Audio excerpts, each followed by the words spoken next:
नमो भगवते वासुदेवाय। ओम नमो भगवते वासुदेवाय। ओम नमो भगवते वासुदेवाय।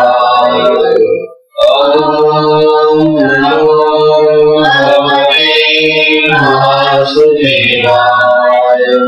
ओम नमो भगवते वासुदेवाय। श्री सद्गुरुनाथ महाराज की जय। श्री गुरुदेव परम पूज्य श्री सद्गुरु स्वामी शिवानंद महाराज की जय।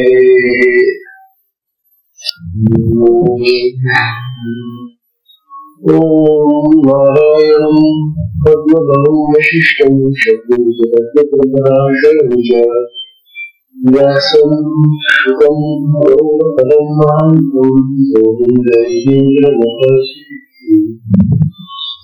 श्रीशङ्कराचार्यवदास्य पद्मपादितहस्तावलकं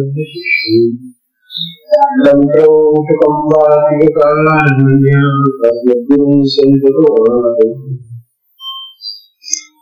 श्रुतिस्मृतिपुराणानामालयं करुणालयं नमामि भगवत्पादं शङ्करं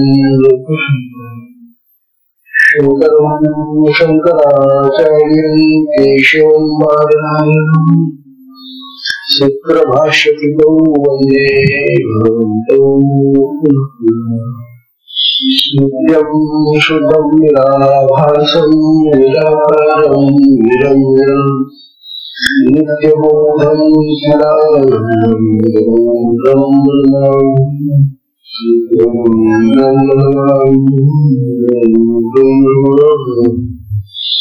ईश्वरो गुरुरात्मेति मुख्यदेवाय व्योमवद्व्याप्तदेहाय दक्षिणामूर्तये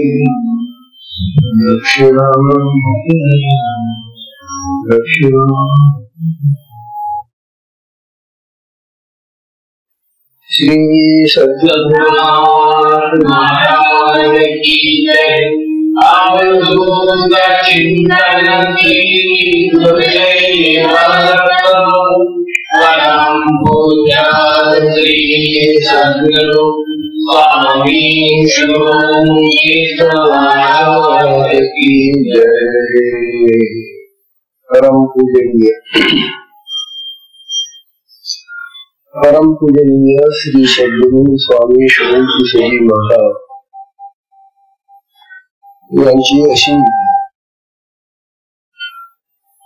यांची अशी कृपा आणि त्यांच्या शक्तीनं हा सत्संग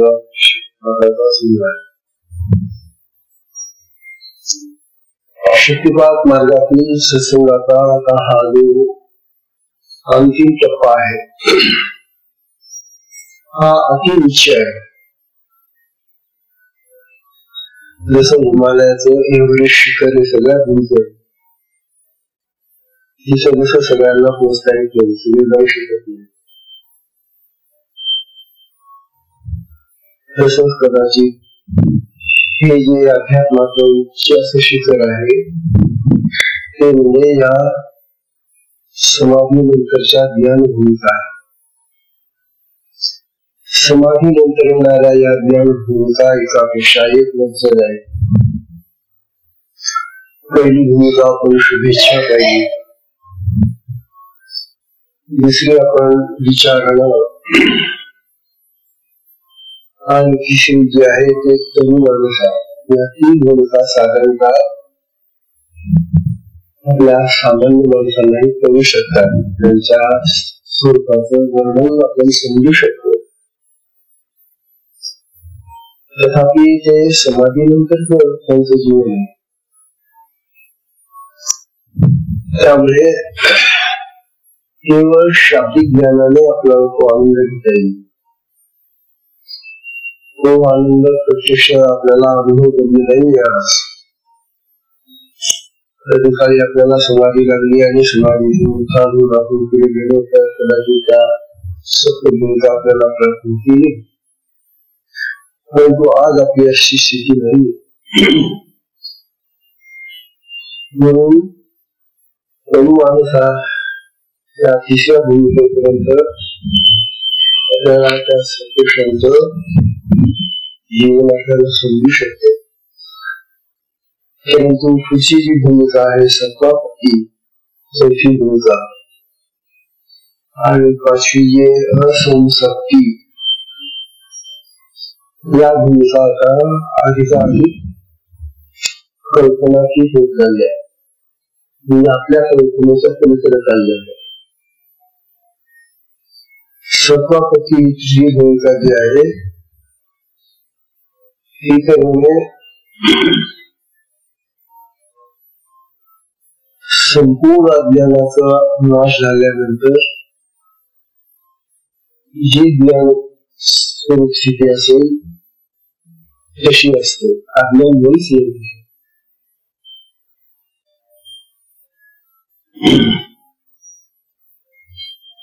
बाह्य जगतातील सगळ्या वस्तू तो समदृष्टीने पाहणार, द्वैत त्याच्या ठिकाणी शिल्लकच राहिलेली, त्याची पूर्णतः द्वैताची अवस्था प्राप्त झालेली. ही सत्वापत्ती द्वैता ज्ञानाची अतिशय दृढ अशी भूमिका आहे. त्यानंतर मग ही जी असंसक्ती पाचवी भूमिका आपण पाहता येईल. या पाचव्या भूमिकेमध्ये हा जो योगी आहे ज्ञान मार्गातला, हा अखंड ब्रह्मानंदामध्ये आत्मानंदामध्ये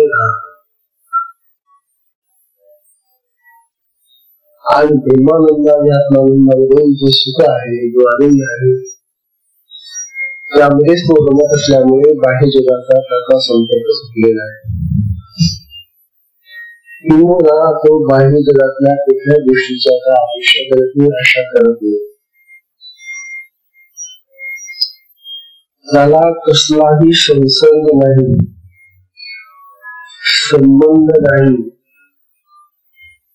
अशी काहीतरी ही असंसक्ती नावाची अवस्था आहे. यामध्ये द्वैत पूर्ण नष्ट झालेले आहे. हा योगी आहे असंसक्ती या स्वरूपातला, तो सुषुप्ती प्रमाणे असते. जशी झोप आपल्याला लागते आणि झोपेमध्ये आपण सगळं विसरून येतो बाह्य, तसा हा झोपलेला तर नाहीये, आहे जागा. तो आला आहे त्या प्रपंचामध्ये तुला, परंतु तो झोपेसारखा दिसतो. त्याचे डोळे असे बंद असतात. तेव्हा ती मोठी विचित्र अशी असतात.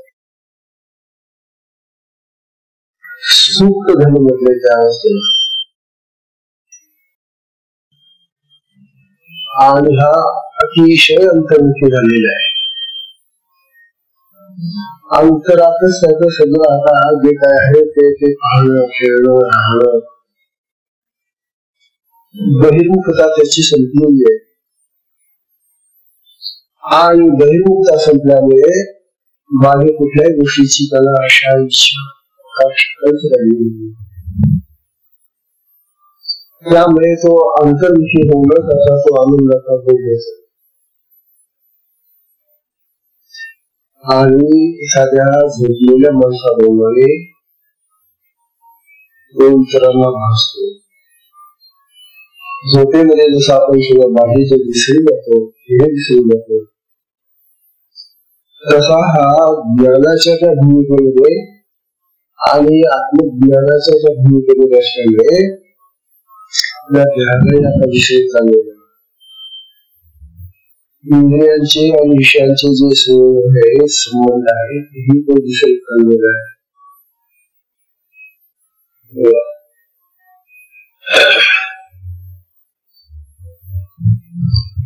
तो कर्म शांतीचा अनुभव घेतोय.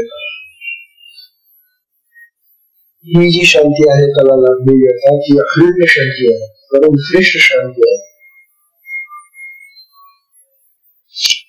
त्याच पशु पक्षी इतर प्राणी स्त्री पुरुष यांच्या संबंधीचं जे विशेष ज्ञान आहे ते समजलेले.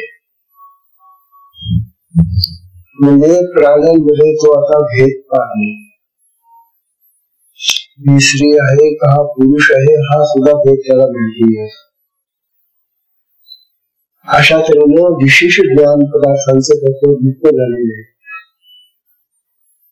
आणि जेव्हा पदार्थाचं विशेष ज्ञान मुक्त होऊन जातं तेव्हा असा पुरुष हा प्रपंचाच्या काही उपयोगाचा नाही. त्याचं कुठलंच विशेष ज्ञान राहिलं. म्हणून ही आता एक अशी व्यवस्था स्थिती आहे त्याची की प्रपंच संसार याचा अतीत झालेला आहे. आलेला संसारामध्ये राहतो तो, खातो पितो बोलतो, परंतु अंतरंगाने तो विशेष ज्ञान हारून बसलेला आहे. अशा तऱ्हेचा हा योगी अनुभव आहे. त्यानंतर साधूची अवस्था आहे, आज तिचा विचार आपल्याला करायचा आहे. आता ही जी साधी अवस्था आहे पदार्थ अभाविनी, पदार्थाभाविनी किंवा म्हणतात. ही जी पदार्थ अभाविनी ही जी अवस्था आहे तिथं फार निश्चय अवस्था आहे. त्या असंसक्ती अवस्थेपेक्षाही निश्चय जायचा वरची पायरी आता ही जात आहे आपल्या पायरीवर.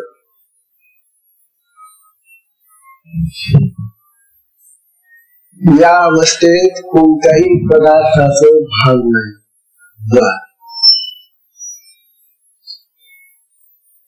त्याला हेही कळत नाही आता की बाकी आहे ध्यान आहे भाग नाही. पदार्थ अभावी म्हणजे पदार्थाचं भागच नाहीसे झाले. पदार्थांना ओळखत नाही आता. मग काय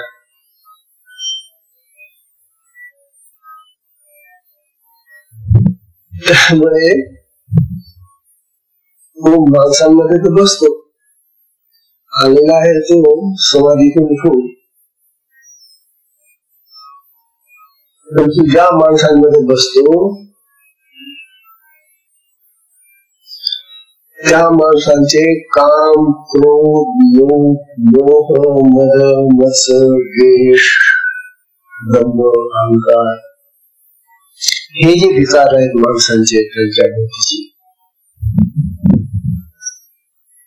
त्यांच्या ज्या ओढणी आहेत त्या विकारांच्या, त्यांचे जे शब्द बाहेर पडतात त्या विकारांनी, त्यांचा स्पर्श याच्या अंतःकरणाला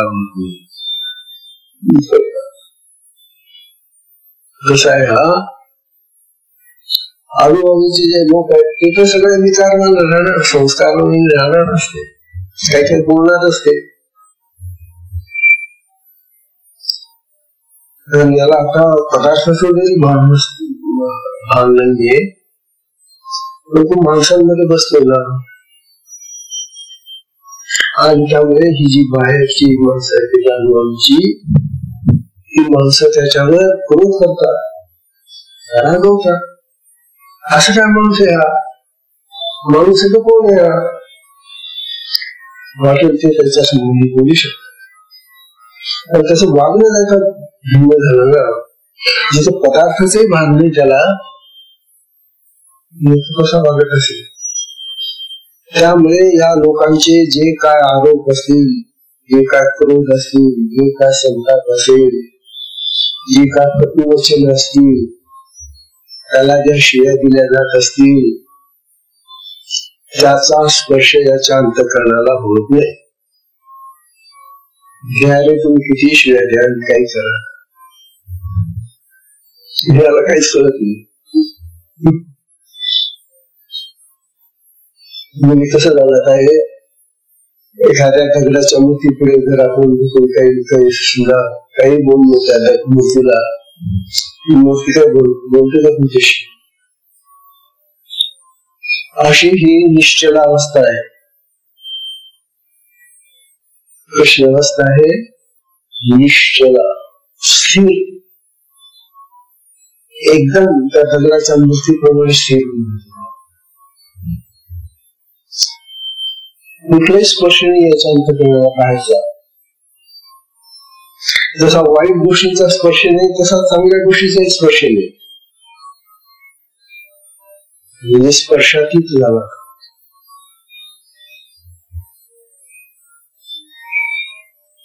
बाह्य घटपटादी पदार्थ याचे त्याच्या मनास आणि बुद्धीला स्मरणच होत नाही. त्याला जर कोणी म्हटलं, अहो बाबा तुमचा पेला द्यावर आहे, बसलेला आहे तिथं, त्याची भांडी असतात खाणे पिण्याची केलेली, आणि जर तुम्ही म्हटलं बाबा तुमचा पेला द्यावर, त्यात पाणी भरतो, तुमचा कप द्या, त्याच्यात आणि तुला जीव देतो, काय आता याला गोष्टीच भांडण नाही. तुम्हाला तर माहिती आहे आता, हा अमुक पेल्यामध्ये दूध पितो, पाणी पितो, खातो पितो, तर हे तुम्हाला द्यावं लागेल. ह्याला जर तुम्हाला खाऊ घालायचं असेल तर तो पेला तुम्हाला घेऊन द्यावा लागेल. त्याला तर पेल्याचं भागच नाही, तर कुठल्याही पदार्थ आणेल घ्या. वस्तूचं भान नसल्यामुळे हे जे त्याच्या आजूबाजूला पडलेले त्याचे नेहमीचे वस्तू पदार्थ आहेत याची सुद्धा जाणीव त्याला नाही. म्हणजे अशा माणसाला युक्त सोडणं कधी शक्य. म्हणून त्या घरातल्या लोकांना या माणसाला जपावं लागतं, सांभाळावं लागतं. तर आम्ही शेजार असल्यामुळे तो चालू शकतो, बोलू शकतो, जागे करू शकतो. त्याच्या बरोबर त्याच्या सहवासामध्ये अखंड करून असावं.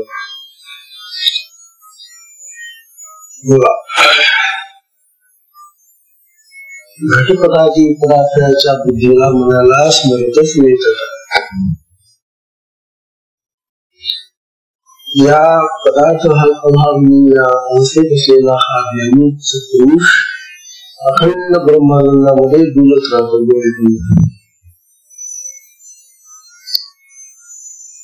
अशा सत्पुरुषाची नुसती आपण स्थिती जरी ऐकली तरी सुद्धा आपल्याला आनंद येते.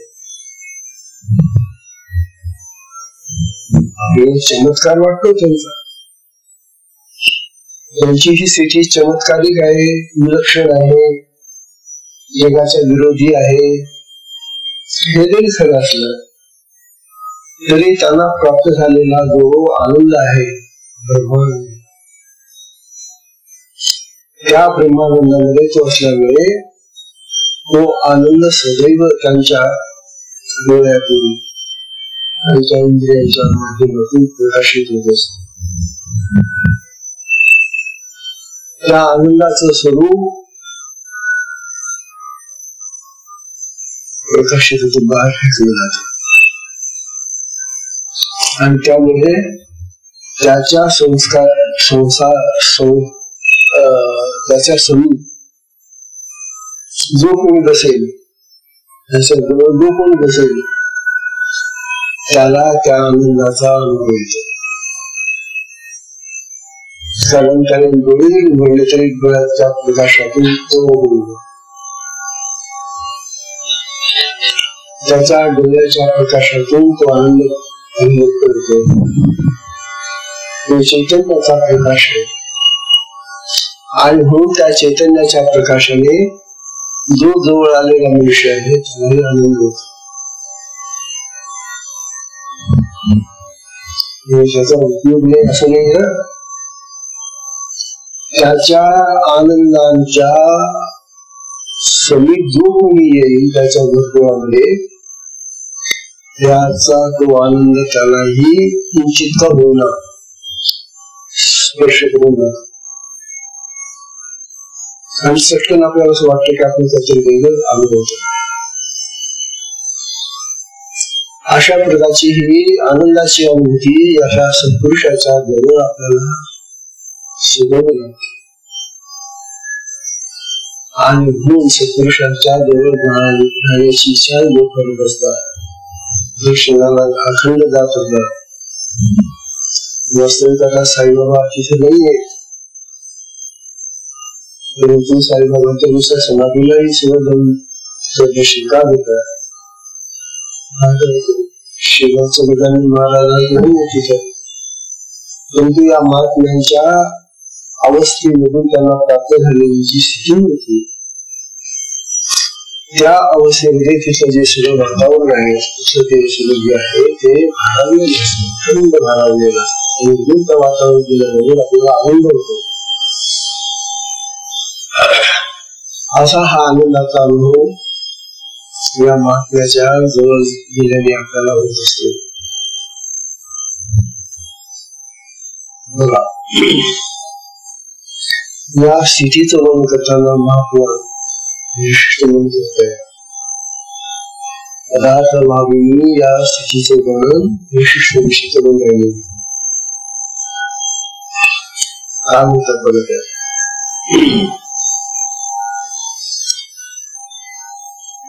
तीन श्लोक त्यांनी केलेले या अवस्थेचं वर्णन करणारे 3 श्लोक म्हणतात. यत्र नासन न सद्रूपो नाहं नास्ति अहं कृति.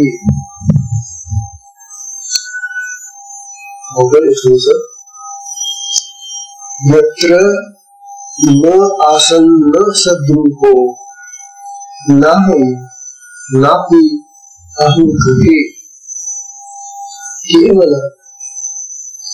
केवल क्षीण मनन आस्ते अद्वैतम आगताः. केवलं क्षीण मनन आस्ते अद्वैतम आगताः. दूसरा श्लोक है,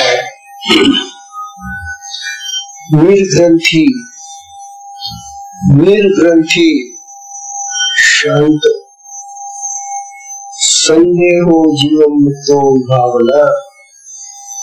संदेहो जीवन मुक्तो विभावना. अनिर्वाणोऽपि निर्वाणश्चित्र दीपैव स्थिताः. अनिर्वाणोऽपि निर्वाण चित्र दीपैव स्थिताः.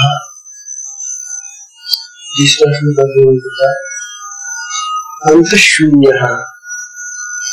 अंतशून्यः बहिशून्यः शून्य कुंभयोऽम्बरे. अंतपूर्णो बहिपूर्णः कुंभ इवार्णवे.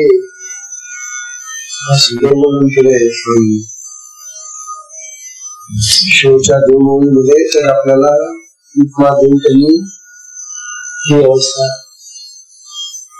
कशी असते ती सांगायची.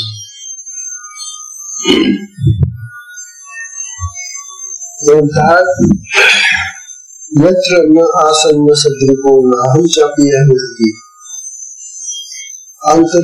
अंतरंगामध्ये सर्वदा निर्वासन म्हणजे काहीच कुठली वासन शिल्लक नाही. निर्वासन अंतःकरण झालेले, वासना रहित अंतःकरण झालेले असल्यामुळे व्यवहारापासून त्याचं चित्त अनित आहे. कुठलाही व्यवहार त्याच्या हातात होत नाही. आणि तो व्यवहार करते त्याला तुम्ही काही सांगू नका ते करायला. कारण कुठल्याच कसल्याच गोष्टीचं जर त्याला भान राहिली तो व्यवहार करेल कसा. आपण जे सगळे व्यवहार करून लागू घरामध्ये आहे त्या वस्तूंचं त्या पदार्थांचं आपल्याला भान असतं, ज्ञान असतं आणि म्हणून आपला व्यवहार चालतो. त्या वस्तूंचं भानच राहिलं नाही तर व्यवहार कसे चालेल. म्हणून तो निर्वासन म्हणजे त्याच्या अंतःकरणातल्या सगळ्या वासना, सगळ्या इच्छा, सगळ्या कामना, सगळ्या ज्ञानाच्या भूमिका बाह्य ज्ञान जे आहे सगळं संपलं. म्हणून व्यवहारापासून तो अगदी अमुक्त राहतो. बाह्य रीतीने देहभावना येतो, बाहेरच्या लोकांच्या दृष्टीने त्याला देहता आहे. इतरांनी पाहिलं त्याला तर आपल्यासारखंच दिसतं वाटतं, तेव्हा देह आहे पण विदेही अवस्था आहे. देह असून देह रहित. अहो जिथे इथं अशा या पदार्थाचे भान नाही त्याला तेव्हा या देहाचं कुठे भान असणार आहे. म्हणून हा देह आहे काय नाही काय, म्हणून देहाचे भान नाही त्याला, म्हणून त्याला विदेही म्हणतात. देहात आहे, देही आहे, माणसासारखा म्हणून दिसतोय परंतु देहाचे भान त्याचं नसेल आणि त्यामुळे त्याला विदेही म्हणतात. जीवनमुक्तीची ही संशय असतं. संसक्तीमध्ये जीवनमुक्ती आहे परंतु ही विदेह मुक्ती आहे. आपली विदेह मुक्ती केव्हा होते माहिती का? सामान्य माणसाची जेव्हा मरतो तेव्हा. आपला देह तेव्हा जातो ना, मेल्यानंतर केस होतो ना, तेव्हा देहाचं बांधणं करतो. म्हणजे आपली मुक्ती देह मुक्ती ही मृत्यू आहे. हा जिवंत असताना विदेही झाली. मला फरक बघा आता मी देहात आहे, खातो पितो बोलतो चालतो खातो परंतु देहाचं भान. अशी ही जी अपदार्थ भावनेची जी अवस्था आहे ही विदेही अवस्था. राजा जनक या अवस्थेत राहत होता. राजा परंतु देहाचं भान राहायचं नाही त्यांनी.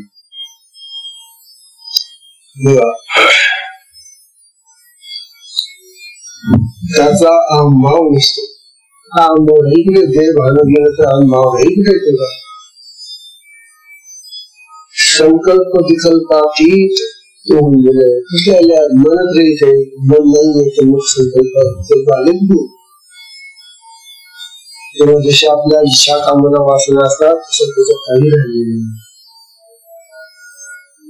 त्याचे मन परमात्म्यामध्ये पूर्ण लिहून गेलेले ते मन आता शिल्लक राहिलेले. अशा या साधू महाशयाची चिच्चित ग्रंथी फुटून गेलेली आहे.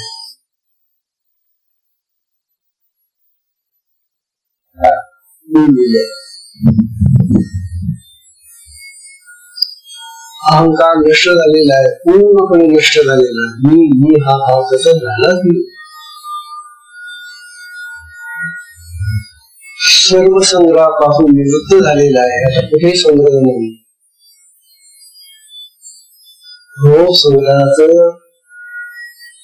महत्व आपल्याला आहे. आपल्याला किती गोष्टींचा संग्रह लागतो शंकरा. आता जो देह आहे देहाचं भान आहे आपल्याला, तर या देहाला लागणाऱ्या असंख्य गोष्टींचा संग्रह आपण करत असतो.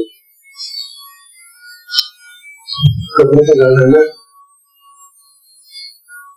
देहाला कपडे लागतात.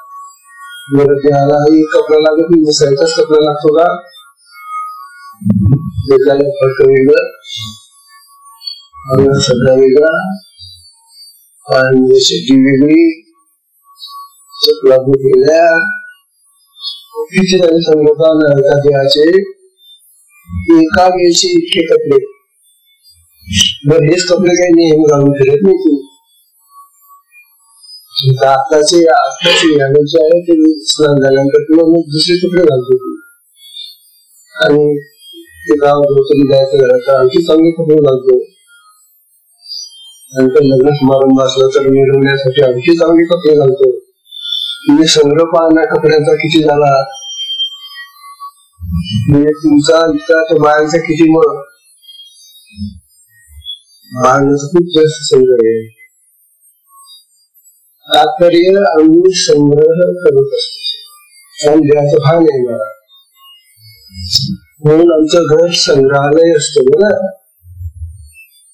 म्हणजे प्रत्येकाचं घर आहे ना, त्याला संग्रहालय नाव द्यायला पाहिजे. संग्रहालयामध्ये जशा अनेक वस्तू आम्ही ठेवतात ना राहण्यासाठी, आणि मग आपण पाक फिरतो त्या विश्वकालाची दुर्गा अमुकालाची वस्तू असा संग्रह करत बसलेलं असतं. तसं प्रत्येकाचं घर एक संग्रहालय आहे, अनेक गोष्टीचा संग्रह आम्ही बनवलेला असतो. पण हा महात्मा या सगळ्या संग्रहापासून अलिप्त गेले, कारण त्याला कुठल्याच वस्तूचं भान नाही. ही वस्तू कशाला कशासाठी वापरतात हे त्याचा तर राहिलेलं नाही. काय त्या वस्तूंचा उपयोग त्याला. आता ही टोपी आहे, ती टोपी डोक्यात घालायची का पायात घालायची हे त्याला राहिलेलं नाही. वस्तूचं ज्ञानच राहिलं नाही ना, भान राहिलं नाही. जिथं देहाचं भान राहिलं नाही तिथे वस्तूचं भान कुठं राहणार आहे. त्यामुळे यांच्या ठिकाणी कुठलाही संग्रह नाही, जमवलं नाही. शिवाय वस्तू आपल्याला बोलायला म्हणून आपण जमवत असतो, पण त्याचा आता हा भाव राहिलेला, त्याचं भानच गेलेलं आहे सगळं पदार्थांचं. म्हणून ही पदार्थ भावनी अवस्था फार उच्च अशी अवस्था आहे. पदार्थांचं भाव रहित होतं, पदार्थांसंबंधीचं ज्ञानच मुक्त होऊन जाईल आणि केवळ आत्मस्वरूपाचं ज्ञान आहे. केवळ ब्रह्मानंदामध्ये तो डोलत असतो, बस बाकी सगळं दिसून गेलेलं आहे.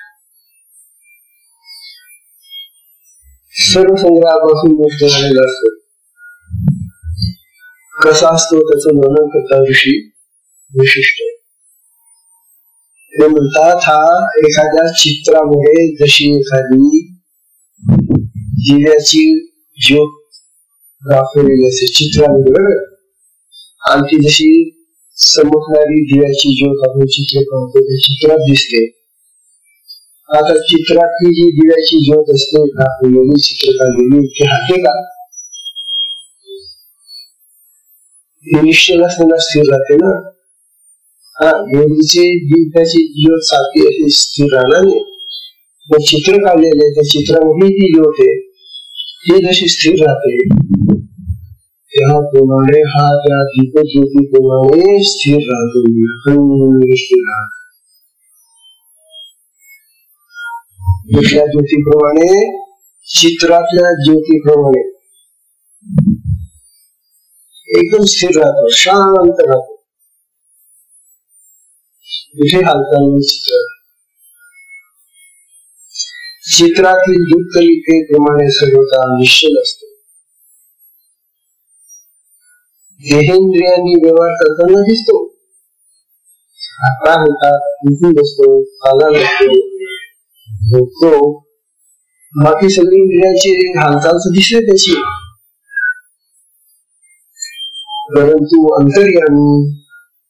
परंतु आत अंतर्यामी स्वस्वरूपामध्ये असतो. लक्ष सगळं इथं. तो उठला जरी उभा जरी राहिला तर कशासाठी वर आले तुम्ही?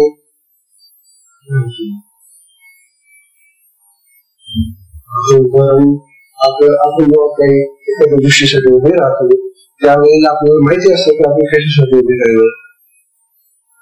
किंवा आपण चालायला लागतो, कुठे चालला आपल्याला माहिती असतं, पण त्याला काही भानच नाही. तो चालायला लागला तरी कुठे जाईल, उभा राहिला तरी कशासाठी उभा राहिला. तात्पर्य असं की त्याचं उठणं बसणं चालणं घ्यायला गोष्टी त्या भावना रहित आहे. त्याला कुठलाही हेतू नाही. कोणत्या हेतून तू उठला, कशासाठी चालला, का करतो, काय अवस्था आहे महाराजी. वेळेची अवस्था आहे. अंतरंगामध्ये दुर्भावनामध्ये आहे. आणि जर तुम्हाला एखादा शब्द त्यांनी दिला तर तुमचं कल्याण करून टाकतो. म्हणून ही जी माणसं असतात अशी या अवस्थेमध्ये ती सहसा बोलत नाही. आणि जर एखाद्या प्रसन्न झाले आणि बोलले तर त्या माणसाचं कल्याण झाले. म्हणून अशा सत्पुरुषांच्या मुखातून बाहेर पडलेला आशीर्वाद हा त्या माणसाचं जीवन फार बदलून अहो मध्ये कुठली ती हे गरज तुटला होता आकाशामधला आणि खाली पडणार होता. जर तो पडला असता तर अनेक लोक असे दाबी गेले असते आणि गळाले.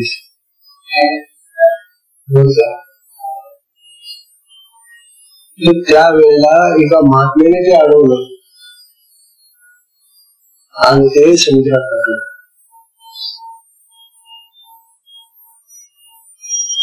ही त्यांची शक्ती असते. या जगातल्या लोकांना वाचवण्याची सगळी शक्ती त्या महात्म्यावर असते.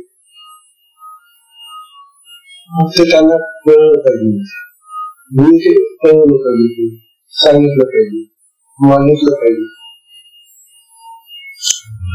तुम्ही जी मागणी कराल, जी इच्छा तुमची असेल त्या इच्छेपेक्षा कितीतरी पटीने ते तुम्हाला देऊन देत. आपण मागून मागून किती मागणार, आपल्या गणित किती मोठं असतं. त्यांचं गणित नकाच मोठं आहे. ते द्यायला लागले तर तुमच्याने घ्यावणार नाही, ठेवणार पुढे तुमच्या एवढं दुसरं देतात ते. म्हणून अशी कथा आहे.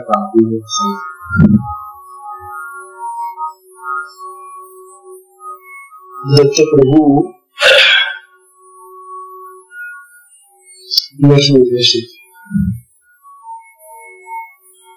नरसिंह सरस्वती स्वामी महाराज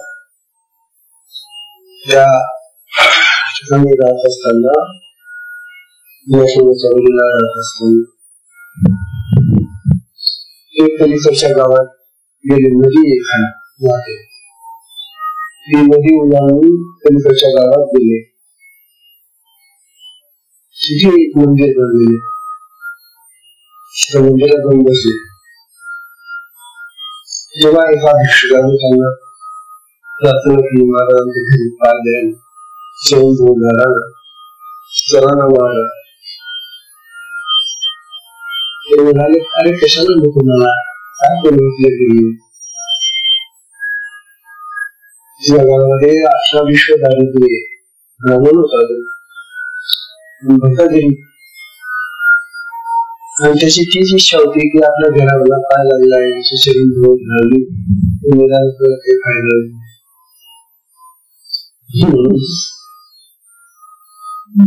लोकांना घातलं त्याने. त्याला नमाला गेली.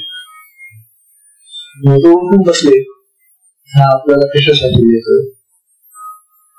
म्हणून हे असे सत्पुरुष जे असतात ते प्रत्येक माणसाचं अंतःकरण जाणतात, इच्छा जाणतात.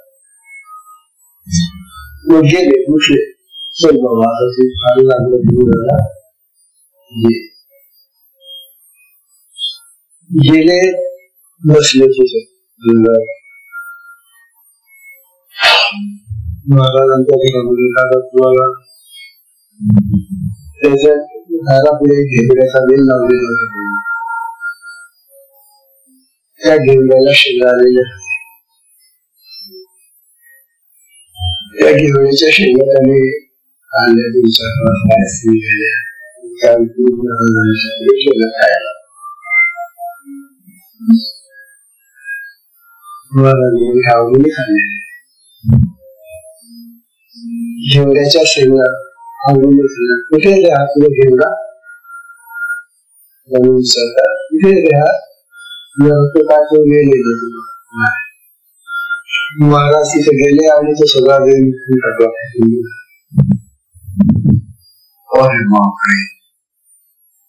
रडायला लागला. घरातले लोक रडायला लागले. स्वामी असं काय केलं आपलं, आपण कशासाठी आणलं महाराजांना, ते आपल्या घरामध्ये काही सुबत्ता निर्माण व्हावी म्हणून आपण स्वामींना बोलवलेले. आणि यांनी काय केलं, मी बिचारा एक घेवड्याचा वेळ आपल्याला थोडंफार भाजी करायला यायचा करायला येईल.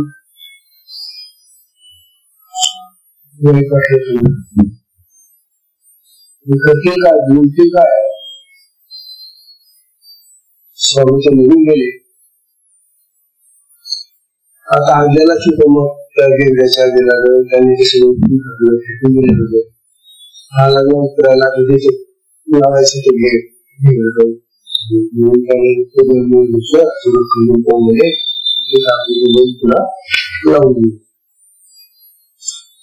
लावता बरोबर त्या ठिकाणी सोन्याचा हंडा दिसला. काय सापडला, सोन्याचा हंडा. म्हणून काय आहे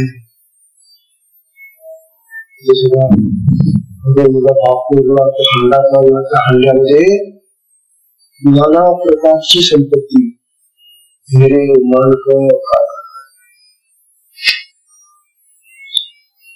किती पिढ्या खाणार त्याच्या किती संपत्ती त्या सोन्याच्या हंड्यामध्ये भरली. हे असं असतं त्या महात्म्याचं.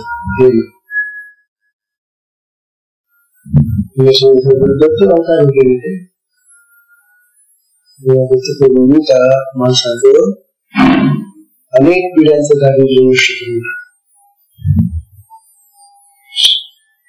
तात्पर्य काय की हे असे महात्मे ज्याच्या कृपा करतील त्याचा एवढा मोठा उद्धार करतात, इतर कोणी करू शकत नाही. म्हणून या पदार्थ अभावी अवस्थेमध्ये असलेला हा जो महात्मा आहे, हा सामान्य अज्ञानी माणसाला कळत नाही.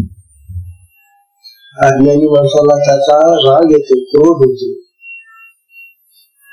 परंतु जरी क्रोध केला तरी क्रोधाचा स्पर्श होत नाही, आणि जरी स्तुती केली तरी स्तुतीचा स्पर्श नाही. निंदा स्तुती समान आहे त्याची. तेव्हा ऋषी सांगतात तो कसा असतो, अंतशून्य. तो आत शून्याकार आहे, काहीच नाही त्याच्या. बहिशून्य, बाहेर शरीराने शून्य आहे. अंतशून्य बहिशून्य. कशाप्रमाणे शून्य कुंभ अंबरे, जसा एखादा कुंभ म्हणजे एखादा मातीचा घडा म्हणजे घागर मातीची, जर आपण अशी बाहेर ठेवली, त्या मातीच्या घागरीमध्ये काहीच नाही, आकाश आहे.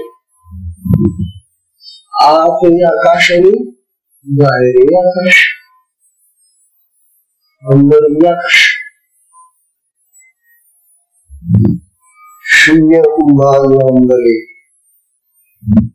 त्या कुंभाला म्हणजे त्या घागरीला आतून बाहेरून सगळीकडे आकाशच असतं. इतर ते शून्याकार असतं. तसा हा महात्मा तसं पाहिलं तर या जगाच्या वस्तूंच्या दृष्टीने पाहिला तर अंतरशून्य गैरशून्य आहे आणि त्या घटाप्रमाणे ते शून्यकार राहतात. परंतु ब्रह्मानंदाच्या दृष्टीने जर पाहिलं, आनंदाच्या दृष्टीने जर पाहिलं तर म्हणतात अंतःपूर्णा बहिःपूर्णा, तो आतही पूर्ण भरलेला आहे ब्रह्मानंदाने आणि बाहेरून ब्रह्म आहे. बाहेरूनही ब्रह्म भरलेला आहे, आतूनही ब्रह्म भरलेला आहे. तशाप्रमाणे ब्रह्मा युवा म्हणजे समुद्र, जसा समुद्रामध्ये घागर बघून ठेवावं त्या गाजरीमध्ये आत पण पाणी आहे आणि बाहेरूनही पाणी आहे. त्याप्रमाणे हा महापुरुष त्या ब्रह्मानंदामध्ये बुडलेला असतो. आतही तो भरलेला आहे ब्रह्मानंद आणि बाहेरूनही ब्रह्मानंद आहे. हे साधकांनो, जर त्याच्या आत बाहेर ब्रह्म आहे, ब्रह्मानंदाचा सगळा प्रसार आहे, तर त्याचं जवळ जाणार. तो बाहेरचा जो आनंद आहे ना, त्या आनंदाचा स्पर्श तुम्हाला येतो. म्हणून अशा सत्पुरुषांची भेट घेण्याची, दर्शन घेण्याची लोकांना जे खरी चांगले साधक असतात त्यांनी इच्छा असते. कळला पाहिजे मात्र. म्हणून सत्पुरुषांचं, सद्गुरूंचं दर्शन एवढ्यासाठी घ्यायचं असतं की त्यांच्यापासून आपल्याला हा लाभ होतो, तो आनंद होतो, तो महानंदाचा आनंद आहे, तो सामान्य आनंद नाही. अशा प्रकारे या स्थितीचं वर्णन केलेलं आहे. आणि उद्या आपण आजच्या सत्संगाची वेळ संपलेली आहे. आजच्या सत्संगाला विश्राम घेऊया.